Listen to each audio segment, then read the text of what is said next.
At a backyard barbecue, my husband's stepdaughter pointed her finger in my face and barked, "Do your job, Maid." I snapped, "Watch your mouth." My husband rushed over, slapped me, and yelled, "You're nothing but a poor freeloader. Get out of my house." I didn't say a word. I quietly packed my things and left. The next morning, he called me in a panic. For the first time in my life, I heard my husband crying.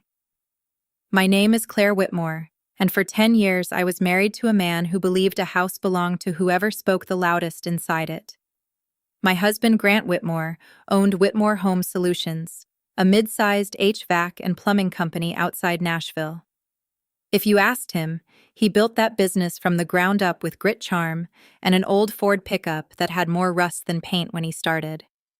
That was the story he liked to tell at barbecues, Rotary Club breakfasts, and church fundraiser dinners, usually with one hand wrapped around a glass of bourbon and the other resting on my shoulder like I was part of the furniture.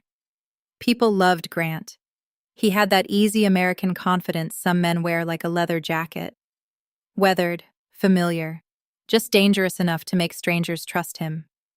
He remembered names, slapped backs, bought rounds, donated to Little League teams, and could sell a nervous homeowner a new air unit before the sweet tea got warm. I was quieter, not shy exactly, but careful. I listened before I spoke. I read contracts before anyone signed them. I remembered which technician had a sick mother, which customer hated being called before noon, which supplier would extend us 3 days if I asked politely, and which one needed everything in writing. Grant called that office stuff, as if the office was a junk drawer where small things disappeared. But small things keep a life from collapsing. When I first married him, his company had 12 employees, 2 trucks, a part-time bookkeeper, and a stack of unpaid invoices in a shoebox under his desk. By our 10th anniversary, we had 38 employees, 6 service vans, a commercial maintenance contract with 3 hospital clinics, and enough steady cash flow that Grant started calling himself a local business leader. He wore that phrase like a crown. I had no title. At first, I helped because I loved him. Then, I helped because the business needed me. Eventually, I helped because if I stopped, payroll might not run, insurance might lapse, licensing renewals might be missed, or some desperate customer might call on a freezing January night and find nobody on the other end who knew what to do. Grant never asked me to quit my job as an office manager at a dental practice. He just kept saying, "Baby, I need you this week." Until one week turned into a decade. His daughter Madison was 6 when I met her. She had skinny legs, big brown eyes, and a habit of sleeping with one fist closed around the sleeve of my pajama shirt after her mother dropped her off late on Friday nights. Back then, she called me Miss Claire, and I never pushed for more. I braided her hair badly, packed lunches she sometimes forgot in the car, sat through rainy soccer games, and learned which dinosaur chicken nuggets she considered acceptable, and which ones were, in her words, fake nuggets. For a long time, I thought love could grow quietly enough that nobody would feel threatened by it. I was wrong. As Madison got older, Grant changed the story of our household. Not all at once. That would have been too easy to notice. It happened in jokes, little corrections, throwaway lines, he said with a smile. Claire likes to stay busy. Don't worry, she runs the paperwork. She's good with the boring stuff. Then, after a profitable year, when he bought the house on Oak Hollow Lane and put a stone fire pit in the backyard, the language sharpened. My house, my company, my money. At first, I told myself he did not mean it that way. Men like Grant loved the sound of ownership. Maybe it made him feel safe. But the words soaked into the walls. They soaked into Madison, too. By 16, she had become beautiful in a hard, polished way, with expensive highlights, acrylic nails, and the kind of teenage confidence that came from knowing her father would blame anyone but her. She no longer asked me for help. She demanded it. She left dishes on the counter and laundry in the hallway, then rolled her eyes when I reminded her she was old enough to clean up after herself. Grant always laughed. She's a kid, Claire. She's under pressure. Don't be so sensitive. That Saturday in June, We hosted the company barbecue. Grant loved those parties because they let him perform success in front of an audience. The backyard was strung with cafe lights. The smoker had been running since dawn, and folding tables lined the patio under red, white, and blue cloths, even though the 4th of July was still 2 weeks away. Employees came with spouses and kids. Neighbors drifted in. Grant's golf buddies stood near the cooler, pretending not to compare trucks. I had been on my feet since 6 that morning. I marinated chicken, chopped cello, refilled ice, found sunscreen for a technician's toddler, and changed the propane tank after Grant discovered it was empty and announced, "Claire's got it," without looking at me. Around 4, Madison came outside with 2 of her friends. They were dressed like they had wandered into the wrong event. White crop tops, denim shorts, sunglasses pushed into their hair. Madison looked at the food table, then at me. "Where are the gluten-free buns?" I wiped my hands on a towel. "In the kitchen pantry, second shelf. You can grab them." She blinked at me like I had spoken in another language. "I'm not going inside. My friends are here." "Then your friends can wait 30 seconds. Her cheeks flushed, not from embarrassment, but from the insult of being expected to do something herself. A few people nearby went quiet. Grant was across the yard holding court by the smoker, laughing too loudly at something his buddy had said. Madison took a step closer. She pointed her finger in my face the way she had seen her father point at subcontractors when he wanted them to feel small. "Do your job, Maid." The whole backyard seemed to inhale. For 1 second, I saw the little girl who used to fall asleep against me during thunderstorms. Then I saw the young woman standing in front of me, cruel, because she had been taught that cruelty was power. I heard my own voice come out low and sharp. "Watch your mouth." Madison's face twisted. "Dad." Grant was there before I could take another breath. He did not ask what happened. He did not look at my face. He did not look at the finger still hanging in the air between us. He just raised his hand and slapped me. It was not the hardest hit in the world, but it was loud. Loud enough that the children stopped running. Loud enough that a paper plate slid from someone's hand and hit the grass. Loud enough that whatever was left of my marriage cracked open in front of everyone. Grant's eyes were wild, but not with guilt, with anger that I had embarrassed him. "You're nothing but a poor freeloader," he shouted. "You hear me? You live in my house, eat my food, spend my money, and now you think you can disrespect my daughter. Get out. Get out of my house." No one moved. I touched my cheek. It was hot beneath my fingers. For years I had imagined what I would do if Grant finally crossed a line that could not be uncrossed. I thought I might scream. I thought I might cry. I thought I might tell everyone what I had done for that company, that house, that child. But when the moment came, something inside me went perfectly still. I looked at Madison. Her mouth was open now, and for the first time that afternoon, she looked scared. Then I looked at Grant. "All right," I said. That was all. I walked past him through the sliding glass door into the house I had decorated room by room, paycheck by paycheck, season by season. The kitchen smelled like smoke and lemon cleaner. A tray of deed eggs sat on the island, untouched. My purse hung on the chair where I always left it. Upstairs, I took one suitcase from the closet and packed like a woman leaving a hotel, not a marriage. Jeans, blouses, medication, phone charger, my mother's pearl earrings, the folder with my birth certificate, passport, and old tax records. My laptop from the desk, a framed photo of Madison at 8 years old, holding a lopsided birthday cake we had baked together, stayed behind. I did not take Grant's money. I did not take company files. I did not take revenge. When I came downstairs, the backyard was still quiet. Through the glass, I could see Grant pacing, one hand on his hip, his face red with the effort of pretending he was in control. Madison stood near the food table, arms folded tight across her chest. I placed my house key on the kitchen island. Then I walked out the front door. My friend Diane lived 20 minutes away in a small brick ranch with hydrangeas along the porch and a guest room she had been telling me to use for 3 years. When she opened the door and saw my face, she did not ask a single question. She just stepped aside and said, Come in, honey. That night, I turned my phone to silent and laid it face down on the nightstand. For the first time in years, I did not check the payroll calendar. I did not answer a vendor email.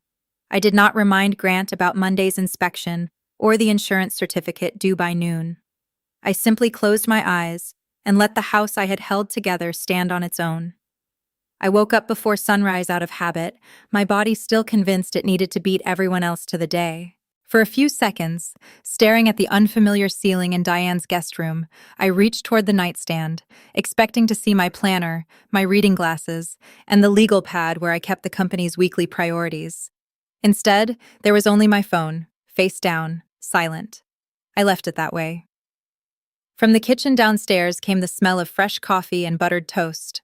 Diane had already let her golden retriever into the backyard, and country music played softly from an old radio on the windowsill. She looked up when I walked in. "You sleep at all?" "A little." She slid a mug toward me without another question. Some friendships earn the right to silence. Diane and I had worked together years earlier before I married Grant. She knew enough about my marriage to recognize that if I had actually walked away, something irreversible had happened. After a while, she finally asked, "You planning to go back?" I looked out her kitchen window. "I honestly don't know." She nodded once. "Then don't decide today." That might have been the wisest thing anyone had said to me in years. At 7:42 a.m., my phone vibrated for the first time. Grant. I didn't answer. A minute later, another call came. Then another. Then a text. "Where are the payroll files?" I stared at the screen for several seconds before locking it again. The payroll files weren't missing. They had never been mine. They belonged to the company. They were exactly where they had always been. What Grant didn't know was how to access them because he had never cared to learn. By 8:00, another message appeared. "Claire, call me. No apology, no concern, just another problem to solve." I put the phone back on the table and finished my coffee. Diane watched me carefully. "You going to answer?" "No." "What if it's important?" I smiled sadly. Everything was always important. That was the problem. For 10 years, every emergency had somehow become my emergency. A technician locked out of a supply warehouse. A customer threatening legal action. A bank asking for documentation. Grant forgetting to renew a license. Madison needing a permission slip signed before school. Everyone had learned the same lesson. Call Claire. Claire will fix it. Around 8:30, my phone lit up again. This time it wasn't Grant. It was Melissa, our payroll coordinator. I hesitated before answering. "Hi, Melissa." Her voice sounded relieved. "Oh, thank God. Claire, where are you? I'm taking a personal day." There was a pause. Then she lowered her voice. "Grant can't get into payroll." I closed my eyes. "He has administrator access." "I know. He just has to log into the portal. He says he doesn't know which portal." Of course he didn't. For years, he had proudly told people he stayed away from computer nonsense. He thought that made him sound like a hands-on businessman. It actually meant someone else quietly handled everything that kept 38 families paid on time. Melissa spoke again. "Should I walk him through it? You work for the company?" "Yes."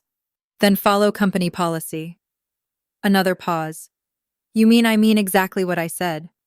She understood. She wasn't asking me because she couldn't help. She was asking because everyone was used to me making difficult situations disappear before anyone noticed them. After we hung up, I felt strangely calm, not victorious, not angry, just free.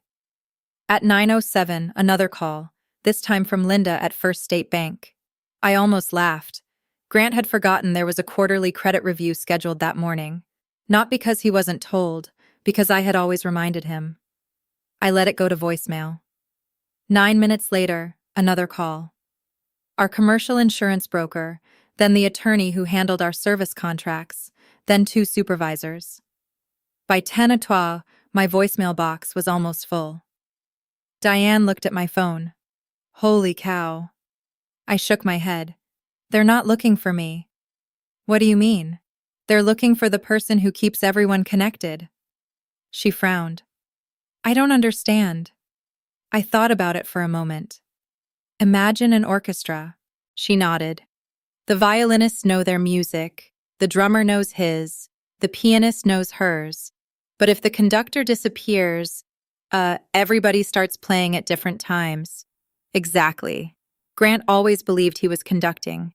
The truth was he'd been giving speeches from the stage while someone else quietly kept everyone together. Around 11, Melissa texted me again. Payroll processed late. Employees are asking questions. 5 minutes later, commercial account can't release funds until Grant signs revised paperwork. He doesn't know what they're talking about. Another hospital contract manager wants updated insurance certificate today.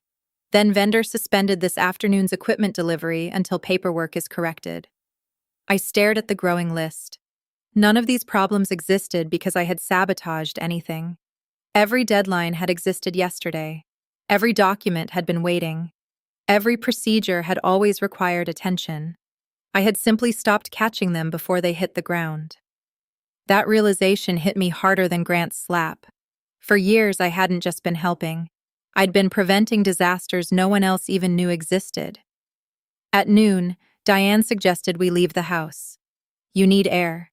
She drove us to a little cafe near the courthouse where retired couples lingered over soup and pie.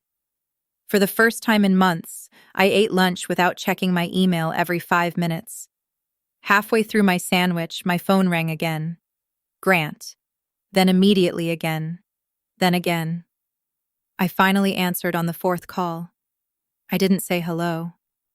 His breathing filled the line before his words did. Claire. His voice sounded different, not softer, smaller. Where are the Johnson maintenance contracts? In the contract management system. I can't find them. You've had access for 6 years. I don't remember the password. You can reset it. Silence. Then the bank says they need you. They don't need me. They asked for you. They asked for whoever handles commercial lending. Another silence. I could almost picture him rubbing his forehead the way he always did when things stopped making sense. Then he asked the question that surprised me. What do I do? Not where are you? Not, when are you coming home? Just what do I do? For a brief moment, I almost answered almost. Habit is powerful. For 10 years, hearing Grant say those words automatically made my brain search for solutions. Then I remembered standing in our backyard, remembered the sting on my cheek, remembered Madison pointing at me like I wasn't family. No, Grant. What? You'll have to figure it out. Claire. I ended the call. My hand trembled afterward, not because I regretted it, because I had never done that before. Diane reached across the table. You okay? I nodded slowly. I think I stopped. What? I think that was the first time in 10 years I didn't rescue him. She smiled. About time. That afternoon, I turned my phone completely off. Not forever. Just long enough to discover whether the world really ended when Claire Whitmore wasn't there to hold it together. It didn't. But somewhere across town, the first domino had already fallen, and neither Grant nor I yet understood how many were standing behind it. By Monday morning, I had been gone for barely 48 hours. The company was still open. The service vans were still rolling out before sunrise. The phones were still ringing. From the outside, Whitmore Home Solutions looked exactly the same. That was the deceptive thing about foundations. You don't notice them until they begin to crack. I spent the morning helping Diane plant tomatoes in the raised beds behind her garage. My hands welcomed the ordinary rhythm of pressing seedlings into warm Tennessee soil, watering them, brushing dirt from my jeans. For the first time in years, nobody interrupted me every 10 minutes with a problem that somehow belonged to me. At 11, I turned my phone back on. It exploded with notifications. 32 missed calls, 57 text messages, 9 voicemails. I ignored Grant's messages first. Instead, I opened one from Melissa. Can we meet? Just for coffee. Off the clock. I answered with a simple yes. An hour later, we sat in a quiet coffee shop downtown, the kind where college students worked on laptops and retirees solved crossword puzzles by the window. Melissa looked exhausted. I wasn't sure you'd come. I almost didn't. She wrapped both hands around her coffee cup. The office feels different. How? She searched for the right word. Like everyone suddenly realized how much they don't know. I didn't answer. She continued. Grant keeps asking where everything is. It hasn't moved. I know. He keeps saying the systems are too complicated. They're not. They're not, she admitted.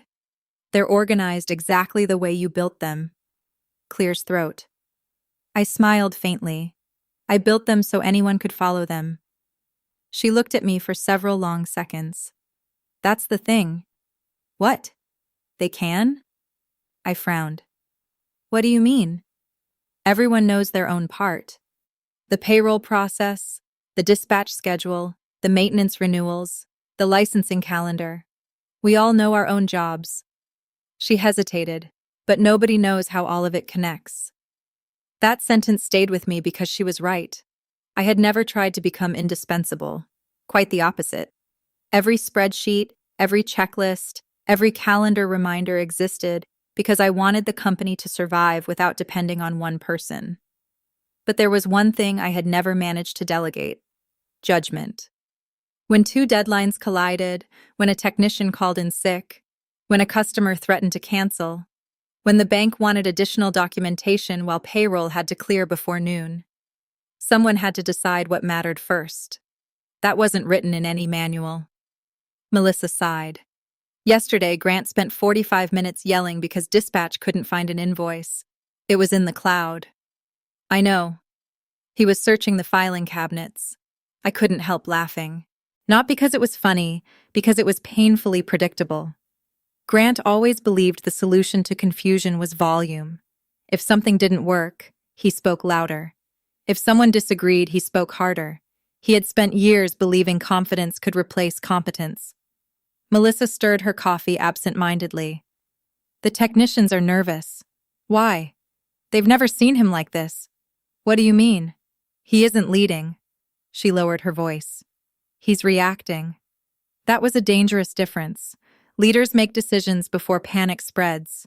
People in panic chase one emergency after another until everything feels urgent. Grant had entered that second stage. Before we left, Melissa reached into her purse and slid a folded piece of paper across the table. I probably shouldn't give you this. What is it? A list. I unfolded it. Every item represented something that had gone wrong since Saturday. Commercial insurance renewal delayed. Hospital maintenance contract awaiting approval. Equipment supplier requesting updated purchase authorization. Vehicle registration missing documentation. Quarterly tax review postponed. 3 customer complaints. 2 scheduling conflicts. Emergency overtime approvals pending. None of them alone could destroy a business together. They formed a slow-moving avalanche. I handed the paper back. No. She blinked. What? I don't need it.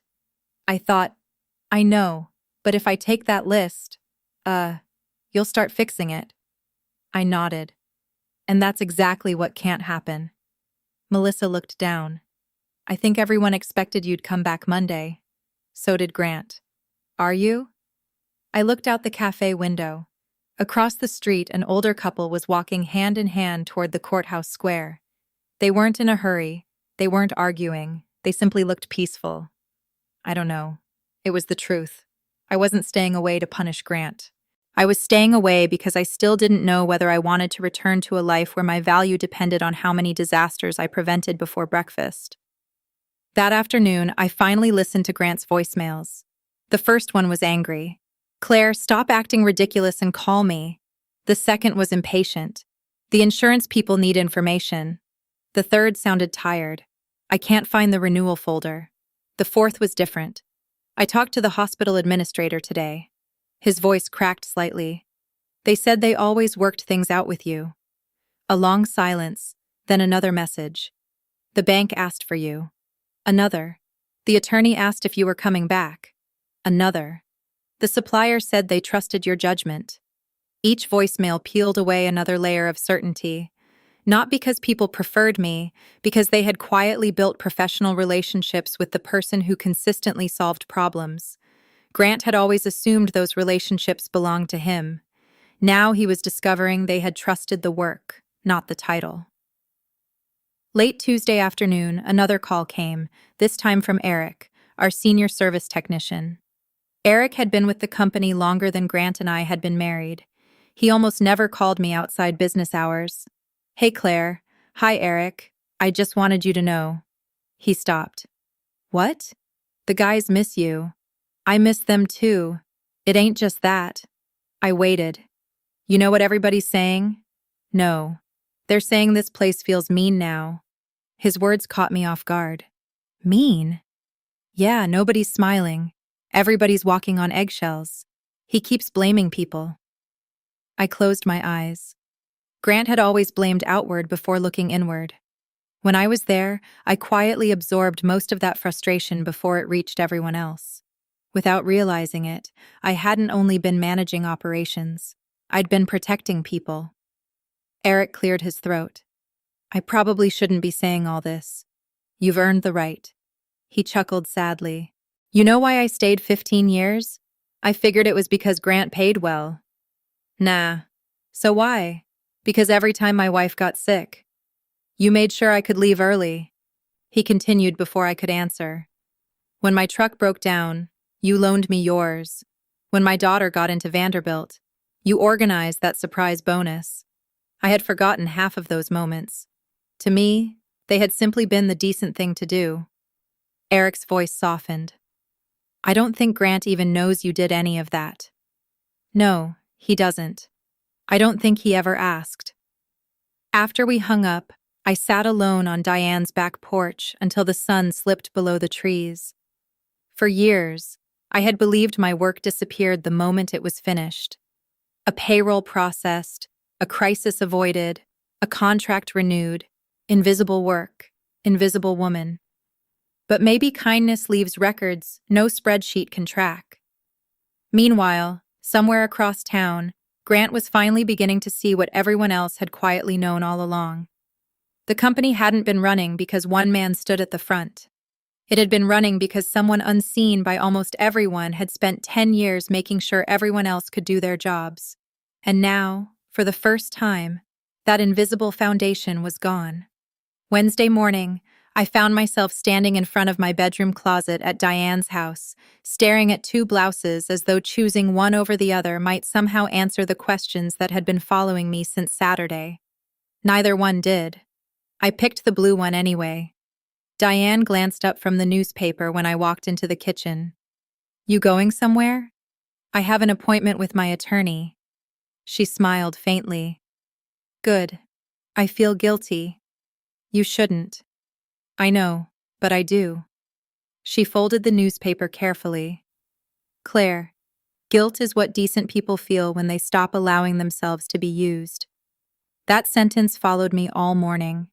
My attorney, Rachel Donovan, specialized in family law. She had represented two women I knew through church, both of whom had spent years convincing themselves they were overreacting. Rachel didn't ask whether I wanted revenge. She asked practical questions. "Do you have copies of your financial records?" "Yes." "Were you paid as an employee?" "No." She looked over the rim of her glasses. "For 10 years?" I nodded. She sighed. "We'll talk about that." When the meeting ended, she handed me a folder. "You don't have to make every decision today. I'm not trying to destroy him." "I know." "Then what am I trying to do?" Rachel answered without hesitation. "You're trying to stop disappearing." I drove away with those words echoing in my head. By the time I reached Diane's driveway, my phone was ringing again. This time it wasn't Grant. It was Frank Ellis. Frank owned Ellis Mechanical Supply, the company that had supplied Whitmore Home Solutions with equipment for nearly 15 years. I answered, "Frank? Claire?" His deep voice carried the weariness of a man who had spent decades running a business. "I hope I'm not bothering you." "Not at all. I heard what happened. News traveled fast in small business circles. I appreciate the call. There was a brief silence. I need to ask you something. Go ahead. Are you coming back? I looked toward Diane's garden. I honestly don't know. Frank exhaled slowly. I figured. Why? Because if you're not... He stopped. I'm changing our credit terms. That surprised me. You've trusted Grant for years. I trusted your judgment for years. I didn't know what to say. Frank continued. Whenever Grant promised something, I waited to hear from you. If you confirmed it, I knew we'd get paid. I knew the numbers made sense. I knew somebody had actually checked the order. I leaned against the porch railing. You never told me that. You never asked. After we hung up, I sat quietly for several minutes. Grant had always believed respect came from confidence. Again and again, people were showing me something different. Respect came from consistency. Late that afternoon, another unexpected visitor arrived. Melissa. She looked even more exhausted than she had the day before. I know I shouldn't be here. You can come in. She sat at Diane's kitchen table while I made iced tea. I almost quit today. I turned around. What happened, Grant? She rubbed her temples. He spent 20 minutes yelling because nobody could find the revised hospital contract. It was in the digital archive. I know. He said someone must have deleted it. Did anyone? She shook her head. It was exactly where you labeled it. I couldn't help smiling. What? He never learned the filing system. She laughed once. No, he never tried. Her smile disappeared almost immediately. Claire, what? I need to tell you something. I sat across from her. Yesterday, the hospital's facilities director came in. My stomach tightened. Okay. He asked where you were. What did Grant say? He told him you'd taken some personal time. And Melissa hesitated. The director looked at Grant and said, she swallowed. Well, I hope she comes back. She's the reason we've renewed that contract every year. The room fell silent. I stared at the condensation running down my glass. I never negotiated those contracts. No, you built the relationship. I remembered dozens of early morning meetings, handwritten birthday cards to office managers, checking in after storms to make sure their buildings were safe, solving small problems before they became expensive ones. None of it had seemed extraordinary. It had simply seemed professional. Melissa looked down at her hands. There's more. I braced myself. The technicians had a meeting this morning. Was Grant there? They asked him not to be. That caught me completely off guard. What? They wanted to talk privately. What about? She reached into her purse and handed me a folded sheet of paper. I know you said you didn't want documents. What is this? Read it. I unfolded the page. 34 signatures. Every field technician, every installer, every dispatcher, every office employee except Grant. At the top, someone had typed a single sentence. If Claire Whitmore is not treated with the respect she deserves, we cannot promise this company will keep the people who made it successful. I read it twice, then a third time. They did this? Melissa nodded. Nobody asked them to. I didn't. We know. They're angry. I don't want them quitting. They're not trying to hurt the company. They're trying to protect the person who always protected them. My vision blurred. Not because of the signatures, because I had spent years believing no one noticed. Apparently, they had noticed everything. That evening, as the sun settled behind the trees, my phone rang once more. Grant. I almost ignored it. Instead, I answered. Neither of us spoke for several seconds. Finally, he said quietly, I went into the office today. I figured. I found a letter. What letter? The employees. I closed my eyes. They signed it. Yes. His voice sounded hollow. I didn't know what they respected you like that. I said nothing. I thought he stopped. I honestly thought they stayed because I built a good company. I waited. They stayed because of you. The admission sounded as though it physically hurt him. Another long silence stretched between us. Then he asked a question unlike any he had asked before. Claire. Yes. Was I really that blind? I looked out across Diane's backyard.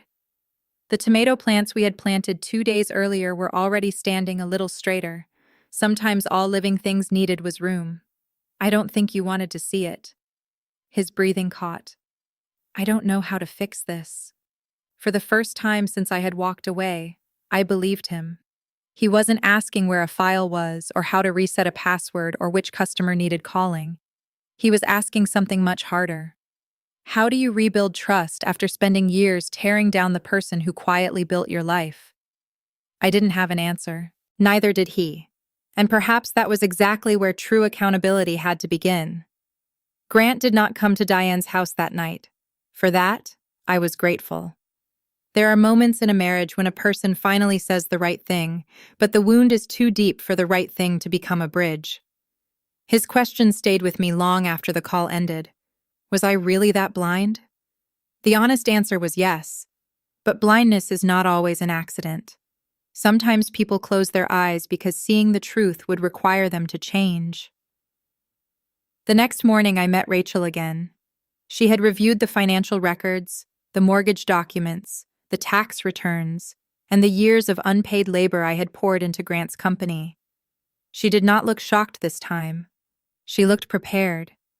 You have options, she said. I don't want to ruin him. Rachel leaned back in her chair. Claire, divorce is not ruin. Accountability is not cruelty. Taking your lawful share is not revenge. I looked down at my hands. Then why does it feel like I'm punishing him? Because you spent 10 years believing his comfort was your responsibility. That landed somewhere deep. By noon, Rachel filed the initial paperwork. Nothing dramatic, no screaming in a courtroom, no secret fortune revealed, just a legal line drawn where emotional boundaries had failed. Grant was served that afternoon. He called once. I did not answer. Instead, I drove to a quiet walking trail by the river and sat on a bench beneath a maple tree, listening to cicadas hum in the heat. For the first time since Saturday, I let myself cry. Not because I missed the life I had left, but because I was finally grieving the woman I had been inside it. That evening, Madison texted me. Can we talk? I stared at those 3 words for a long time. Then I wrote back. Tomorrow, public place, 30 minutes. We met at a small ice cream shop near her high school. Madison arrived without makeup, wearing an oversized sweatshirt despite the heat. She looked younger than 16, younger than the girl who had pointed at me in the backyard. She sat across from me and twisted a napkin in her hands. I'm sorry, she whispered. I waited. I know that's not enough. No, I said gently. It isn't. Her eyes filled. I found emails. What emails? The ones about my summer program and the scholarship forms. And when Mom forgot to send my medical records for camp, I remembered all of it. She swallowed hard. You did all that? Yes. And I called you a maid. The word hung between us ugly and small.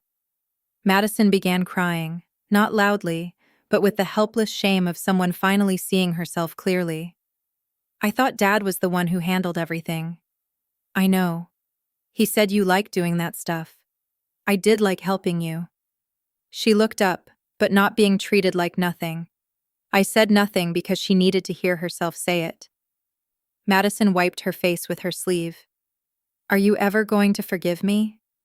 I don't know. Her face crumpled. But I hope one day I can. That was the truth. Not punishment, not a performance, just truth. 2 weeks later, Grant asked to meet me at Rachel's office. He looked different when he walked in. Not physically exactly, though he had lost weight and his shirt hung loose at the collar. It was his posture. The old Grant entered rooms like applause was already waiting. This Grant looked for a chair before his legs gave out. He sat across from me. No bourbon confidence, no loud voice, no audience.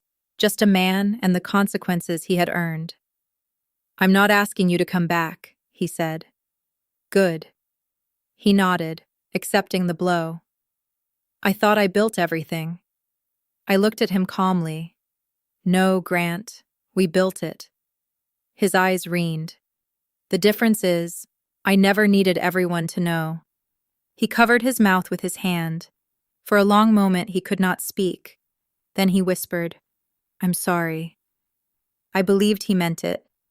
I also knew sorry could not unring a slap, unteach a daughter's cruelty, or return 10 years of invisible labor. So I said, I hope you become the kind of man who never makes another woman prove her worth by leaving. That was the closest thing to mercy I had left. The divorce took 6 months. I received a fair settlement, including compensation tied to my role in growing the business, and Grant kept Whitmore Home Solutions, though not the empire he had imagined. He sold the big house on Oak Hollow Lane, moved into a smaller place near the office, and hired an operations manager at a salary that would have made him furious if anyone had suggested paying me the same 5 years earlier. Several employees stayed, some left. The company survived, but humbler. So did he.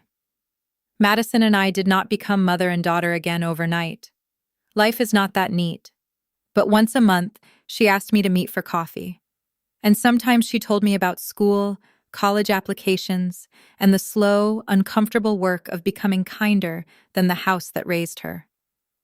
As for me, I opened a small consulting firm, helping family-owned businesses build systems that did not depend on invisible sacrifice. My first client was a widow who ran a roofing company with her 2 sons. My second was a bakery owner who had not taken a vacation in 12 years. I taught them what I had learned the hard way. If one person is holding everything together, the business is not strong. It is standing on a person no one remembered to thank. People sometimes asked if I got my revenge. I did, but not the way they meant. I did not burn Grant's life down. I simply stopped standing inside the fire with a bucket in my hands. And when I walked away, everything he had built on my silence finally had to bear its own weight. Sometimes revenge is not destruction. Sometimes revenge is letting the truth walk into the room after you leave. If this story touched something in you, I hope you'll remember this.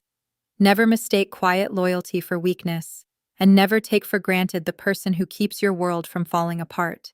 Share your thoughts in the comments, and if you believe stories like this deserve to be heard, please subscribe and stay with us for the next one.